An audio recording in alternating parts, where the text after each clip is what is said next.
Lower East Side developed in the 1820s when Indianapolis was settled. Of course, at that time we were all farmland, and so we tended to settle from the downtown, moving east away from the city. When trolley cars came along, it made it possible to live further away from downtown. But we do have a lot of early settlers, like for example, General Abel, who was a Civil War general. He lived on the far east side of Indianapolis, near Sherman and the National Road. We had Calvin Fletcher, who was a very, very prominent lawyer in Indianapolis, and he always wanted to be a gentleman farmer, and he bought land over the years that was in Windsor Park and Fletcher Lippincott and Springdale. He had thousands of acres on the east side that was eventually settled. We also had a governor on the east side, where Highland Park is today. Governor Noble's family owned that land that looked at downtown area. Woodruff Place, when it was developed, was out in the country.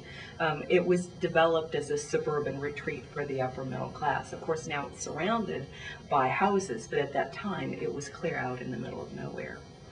There was an area called Brickville, and it's just a very small story and a couple newspaper articles. But because the east side had a lot of clay land, there were many, many brickyards that were all over the east side. And so we know one was beyond Woodruff Place. There were some on East 10th Street by Sherman. We've seen them on maps. The last ones disappeared around 1910 or maybe even into the 1920s. And we know very little bit about that part of history. So that's one little area where we need to do some detective work to discover some of their stories. Two other stories that interest us on the east side. When we set up, we keep hearing stories about John Dillinger being on the east side. And so he grew up in Brightwood area north of our neighborhood, but there's stories of him playing baseball at Spades Park. And John Dillinger also frequented a bar near downtown. It was during Prohibition days, so it wasn't legal to drink at that point. And also he stayed in a boarding house on Dorman Street. So I think there's a lot of that history we need to uncover yet. And also, it's just kind of a side note, we've learned that Steve McQueen lived in Little Flower neighborhood when he was a baby. Another way I think we're kind of shaping the future is one of my favorite events on the east side, the Feast of Lanterns. This is a festival that started around 1909 or so in Spades Park, which newspaper articles describe it as thousands and thousands of Japanese paper lanterns lit up at night with candles.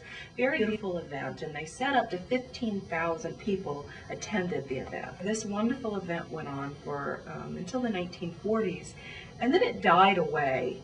But there was another group in the 2000 or so.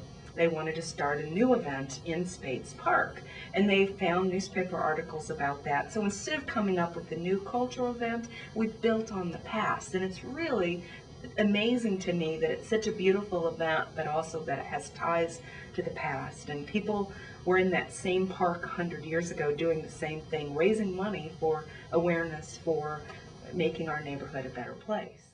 The everyday man who lived on the east side just didn't get in the history books, and so we're having to dig a little bit harder in attics, and this history has traveled all around the country now in family albums and scrapbooks, so we're trying to uncover the history.